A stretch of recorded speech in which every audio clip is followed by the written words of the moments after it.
What's up, football fans? It's your favorite NFL scout, Bucky Brooks, and we have reached the divisional round of the playoffs. And one thing that is obvious, you better have a great quarterback if you're going to compete for the Lombardi Trophy. And so I think this is a perfect time to rank the top quarterbacks that are left in this tournament. So let's start at number 8. We're going to go to the 49ers with Jimmy Garoppolo.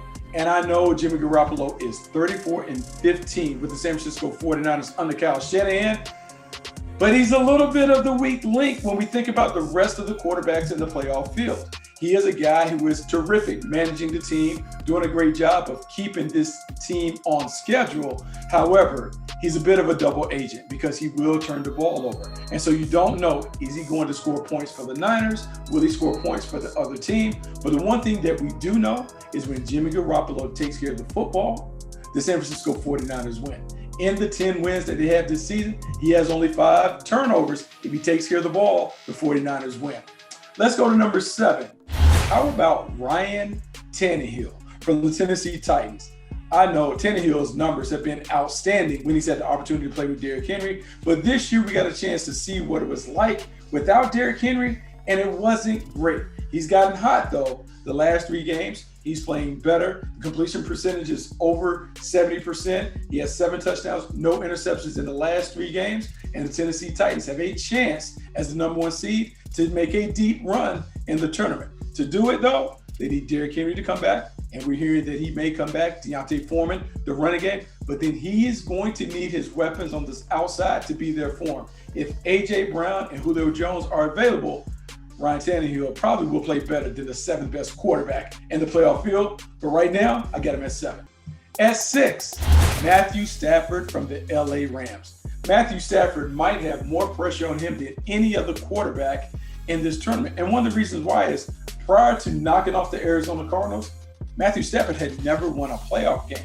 The reason why everyone is on him now, look, he had 41 touchdowns, which was outstanding, but he was the co-leader in interceptions with 17 during the regular season. And we've seen Matthew Stafford has 4 pick sixes. And so can Sean McVay get Matthew Stafford to take care of the ball while still nudging him to be aggressive? Because, look, the talent is outstanding. And when he pushes the ball down the field to Odell Beckham Jr., Cooper Kupp, and Van Jefferson, the Rams can light up the scoreboard, but you just want to make sure he doesn't give the ball away. If Matthew Stafford keeps it close, takes care of the ball, the Rams got a chance to be the best team and the last team standing in the tournament.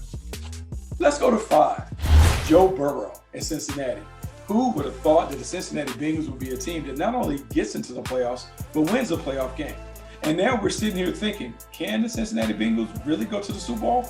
I'm going to say yes, they can. And if they do, it will be strictly because of Joe Burrow and his play. 4,000-yard season in his 2nd year as the starter. This is a guy who has 6 games with a passer rating over 125. That is terrific, 2nd most in the league. He has an offense that has a number of weapons on the outside. Jamar Chase, Tyler Boyd, Joe Mixon, T. Higgins. All of those weapons are able to get open. The only thing that you worry about is can they keep him protected in the pocket? If the Bengals keep Joe Burrow protected, he is going to deal, and he is going to play at a high level in the playoffs. Let's go to 4. Josh Allen. The Josh Allen experience is out of control. What we witnessed the other night against the New England Patriots is everything that anybody who's a Josh Allen fan has always wanted to see. He was a one-man show, spectacular as a thrower and as a runner. Look, he's one of only 3 quarterbacks in NFL history with 30-plus pass touchdowns and over 750 rush yards in a single season. The only other guys to do that, Lamar Jackson and Randall Cunningham. So we're talking about a special player, a dynamic athlete, someone who is electric with the ball in his hands. The Buffalo Bills are going to need him to be electric because when he is electric, this offense is unstoppable. We'll get a chance to see him square off with Patrick Mahomes and see if he can keep it going.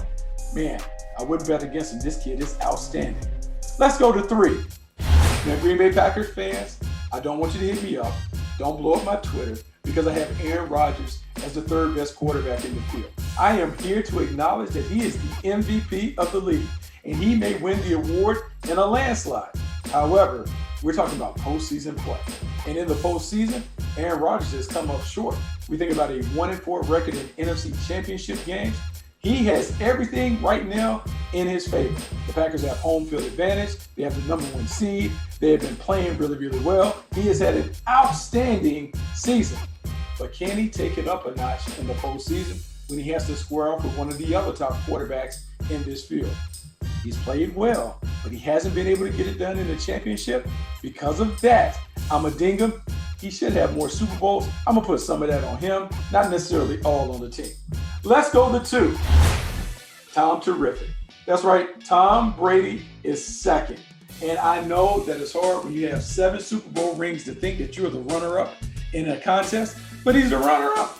I can't name him the best because at 44 years of age, Tom Brady still is a bit of a guy that I don't know if he can put it on his back completely when we get into those championship rounds. This year will be even more difficult. You don't have Antonio Brown because they kicked him off the team. You're missing Chris Godwin.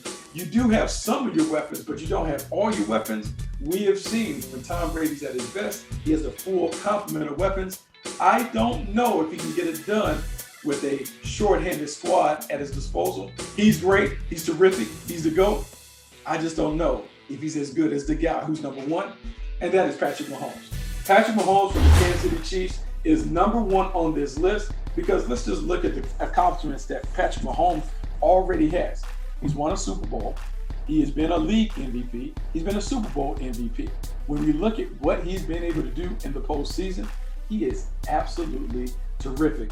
The numbers speak for themselves. But the way people were playing him this year, I think he's adjusted. People were giving him the 4-man rush, soft coverage, and those things. But now when I look at the stats, he's number 1 in completions, yards, touchdowns. He has figured out how to play more disciplined and detailed in the pocket to go with the gunslinging ways that have made him one of the best quarterbacks in the league. Because of that, I can't bet against the Kansas City Chiefs QB1. At this time, he is the number 1 quarterback in the tournament, and I'm willing to go all in on number 15. So that's my list, the top quarterbacks in the postseason field. Hit me up. If you disagree, we'll see who's right at the end of the tournament.